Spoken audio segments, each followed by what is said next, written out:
So I moved into this cheap apartment in Bangkok. It's like $350 a month. The apartment is fully furnished. It's a steal. There's just one rule. Don't touch the mirror. Don't answer if it knocks. I thought he was joking. I mean, what kind of mirror could possibly be so dangerous? I moved in and I didn't think much of it. That was until I heard a knock and I turned around and saw my reflection standing right behind me. I screamed and I ran out of the room. I swear that thing was like 7 feet tall. I told my landlord. He just smiled and said, "Welcome to Bangkok." And then I realized that the reflection wasn't following me. It was following him. And then we both looked up and saw a giant crack in the mirror. It was like a portal or something. And then the landlord's face started to turn green and he started to scream in Thai. I don't know what he was saying, but it sounded like he was summoning some kind of demon. And then the demon came out of the mirror and possessed my landlord. The end. I was desperate.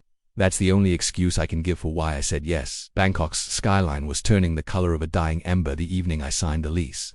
I'd just started a new job, and money was tight, tighter than I'd ever experienced. The apartment was cheap, suspiciously so, but it was central, close to the metro, and came furnished. The landlord was an old man with a crooked smile and eyes that never quite focused on mine. "You work late?" he asked while I flipped through the lease. "Yeah, graveyard shift," I shrugged. "Security desk." "Why?" His smile faded. "Then, maybe you sleep somewhere else during the day." I blinked. "Excuse me." He leaned over, tapped the lease. "Just as advice. Department is fine. Just, if you hear knocking on the mirror, you don't open it." The mirror. He stood abruptly and walked toward the small hallway that led to the bathroom. The only room I hadn't peeked into. The apartment was basic, cracked tile floors, stale air, heavy wooden furniture that reeked of mildew. But the bathroom door had been shut the whole time. I assumed it was being cleaned, or that the last tenant had left it messy. Now he pushed the door open. I stepped inside behind him and froze. There was a large, antique vanity mirror bolted into the far wall. Not a bathroom mirror. No, it looked like something out of a palace, with gold leaf trim and intricate carvings at the top. Dust clung to its edges. The reflection was clean, but wrong. It looked flat, like the glass wasn't reflecting reality, but copying it, like a screen mimicking light instead of real glass. "That mirror's always been here," he muttered, "even before I bought the place. Last tenant said she kept hearing tapping from the other side." He turned to me. "Just ignore it. You'll be fine." Night 1. I settled into the creaky bed and tried to forget the mirror. The room was muggy. The fan overhead made a soft grinding noise like something was stuck inside it. I didn't sleep well. The silence in the building wasn't peaceful. It was thick, like the building itself was holding its breath at around 3:12 a.m. I heard it tap, tap, tap, tap. I sat bolt upright. The sound wasn't coming from the hallway, or the door, or the windows. It was coming from the bathroom. I grabbed my phone, the screen lighting up the shadows, and crept toward the bathroom. The air grew colder the closer I got. Not a fan made. Cold, a wet, grave-like chill that seemed to rise from the tiles. I opened the door. Nothing. No sound. No movement. The mirror was perfectly still. My reflection stared back at me, pale and wide-eyed. I turned to go. Tap. I spun around, heart in my throat. Stillness, but my reflection. It hadn't moved with me. My hands were at my sides, but the reflection's hand was raised palm against the glass, like it was trapped. I slammed the bathroom door shut and didn't open it again until morning. Day 3. I skipped sleep entirely. Couldn't help it. Something was wrong with the apartment. Lights would flicker even when unplugged. Shadows would twist across the hallway floor, even when nothing was moving. My toothbrush was wet before I ever touched it. And worst of all, the mirror. I'd covered it with a blanket, taped it down. But by the time I came home from work each morning, the blanket would be on the floor, and the mirror spotless. I called the landlord. No answer. The line just rang and rang.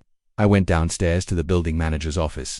She looked up from her desk and said nothing for a full 10 seconds. Then finally, "You're in for B." "Yes, I just wanted to ask about the... I thought they tore that place out." "Tore it?" She looked behind me, like she was afraid something had followed me into the room. "You need to leave. Look, I don't have money to then sleep at work. I'm serious. Do not open the mirror." Night 5. I woke to whispering, barely audible, like a song being hummed just under the breath, and it was coming from the mirror. I didn't want to look, but something about the voice was familiar. It sounded like my mother. She'd passed away 3 years ago, cancer, but the voice, soft, aching, calling my name, sounded exactly like hers. I stumbled toward the bathroom, sleep-drunk and trembling. The mirror was uncovered again. And this time, the reflection didn't show me. It showed my old home, the hallway I grew up in, my childhood bedroom door at the far end. Light spilled from underneath, warm and gold. I reached for the mirror without thinking. A hand reached back, cold, fingers curled around mine. I screamed and pulled back just as something lurched from the other side, slamming into the glass so hard it shook the frame. The reflection was me again, but my nose was bleeding, my eyes were sunken, and in the reflection, my mouth moved slowly, let me out. I didn't sleep that day, not after what I saw. Every time I closed my eyes, I saw myself but not me, a reflection version of me. Hollowed out, rotting, screaming silently behind the glass. I had to know more. I dug through my phone looking for any trace of the last tenant. Maybe someone online had complained. There had to be a review, a warning, something, and I found it on an old expat forum. Buried under threads about visas and street food was a post. If you're offered Unit 4B at Sufa Villa in Bangkok, don't take it. Posted by @PieWithWings, last active 3 years ago. The replies were minimal. One asked why. Another joked about rent prices being a steal, but no one got a reply. I clicked on her profile. Account deactivated. Just like that, the trail ended. Went down to the manager's office again that afternoon. She refused to buzz me in. I knocked. I even begged. Her voice came through the door, sharp and fast. Do not talk to it. Do not listen. The mirror is not glass, it's a passage. And something went through it, but didn't come back alone. That girl, she thought it was her dead sister, same as you. Thought it was her voice. She opened the mirror. I froze. What do you mean opened? The silence on the other side felt heavy, like she was weighing whether to say more. Then, some mirrors are not for reflection. They are invitations. And yours was never sealed properly. That night, the mirror didn't tap, it knocked. Heavy, deliberate 3 slow knocks. Knock, knock, knock. I covered my ears. It didn't matter. The sound wasn't outside the mirror. It was inside my head. Now when I walked to the bathroom, it was already open. The mirror glowed with a subtle, otherworldly light, like moonlight on water. My reflection wasn't there. Instead, it was a hallway, not mine, not anywhere on earth. The hallway on the other side was built of bone-white walls that pulsed faintly like flesh. Hanging light bulbs flickered from veins that slithered like worms. And from the very end of the hallway, something moved. It didn't walk. It crawled. Its limbs were too long. Its face had no mouth, only teeth. Rows and rows. Like a lamprey. As it dragged itself forward, it stopped and tilted its head, like it could see me watching. And then it smiled. The next morning, I packed my bag and fled, but the mirror came with me, not literally. I left it behind, taped over and locked in, but something about the hallway, that other world, it had gotten into my mind. My phone glitched, showing glimpses of that place on the lock screen. My shadow moved when I didn't. My reflection winked at me in a subway window. I booked a cheap motel across town, slept in the bathtub with the lights on, no mirrors still. I woke to tapping. This time it was from the ceiling. I looked up. Mold crept outward like fingers stretching. Then I heard it. You're not home. We're still waiting. Come back. And the last voice. Mine. I went back to the apartment the next day, against everything in my gut. I had to end it, burn the mirror, smash it, whatever it took. But when I opened the door, the apartment was empty, like no one had ever lived there. No furniture, no mold, no smell. The mirror was gone. The bathroom wall where it once hung was now solid concrete. I ran my hand across it, cold, real, seamless. I checked the lease agreement. It listed me as the tenant of Unit 4B, Sufa Villa. But below that, in the fine print, scribbled almost invisibly, was one line. The mirror belongs to the building. The occupant is forfeit upon interaction.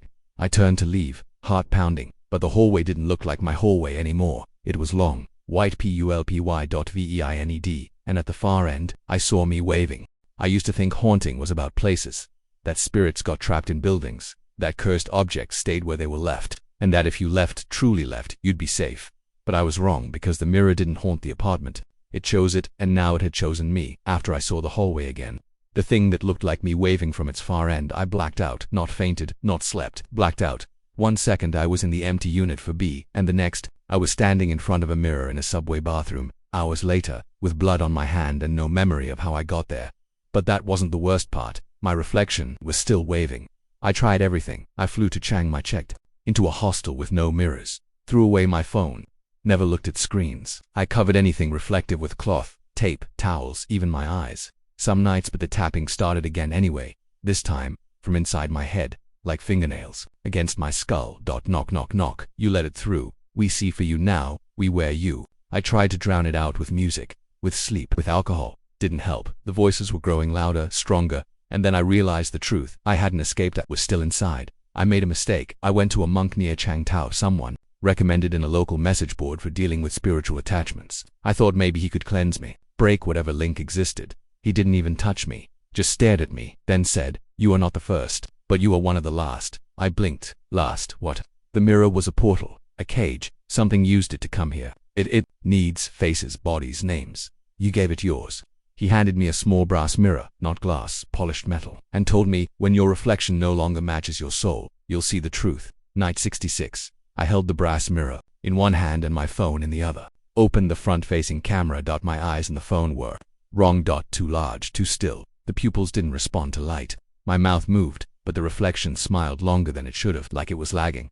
I looked at the brass mirror. No reflection, not even a blur. It didn't recognize me anymore. That was when I knew the mirror thing had taken something from me. My name, my image, my soul, and now I was fading. Then came the call, a blocked number. I shouldn't have answered, but I did. The voice was distorted like it was being broadcast from underwater. You are ready. The apartment is vacant again. Come home. And then the line went dead. But I knew exactly what it meant. I had to go back. I returned to Bangkok. Subha Villa was gone. Where the apartment had stood was now a construction site. Bulldozers, concrete rubble, no building, no address. The street numbers had changed, but the moment I stepped onto the cracked sidewalk, I felt it like I'd never left. And then, I saw it. A mirror, sitting in the open, against a broken wall, gold, framed, untouched. Waiting, I approached. Inside the mirror, I didn't see Bangkok. I saw a room, mine, a bed, a table, a fan spinning lazily above, exactly like Unit 4B used to look. But instead of a reflection, I saw people, others, dozens of them, all staring back, all versions of me. Some crying, some grinning, some covered in blood, and then right in the center was me. Or rather the thing that had taken my place. It stepped forward, lifted its hand and beckoned. I should have run, but instead, I reached out. I touched the glass. Cold, wet, pulsing, and it shattered when I woke up. I was in a hospital. Some backpackers had found me collapsed in the middle of the construction site, bleeding from the hands and screaming. They said I was saying one word over and over again, mirror, mirror, mirror. That was 3 months ago. Now I see it everywhere. In puddles, in windows, in people's eyes. The mirror never left me, because the moment I reached out, I let it all in. Sometimes I wake up in a place I don't recognize, speaking a language I never learned. I'll blink, and my hands look older, younger, sometimes not mine at all. I don't know who's watching anymore or who I am, but I know this. The mirror isn't in the apartment. The apartment is in the mirror, and so am I.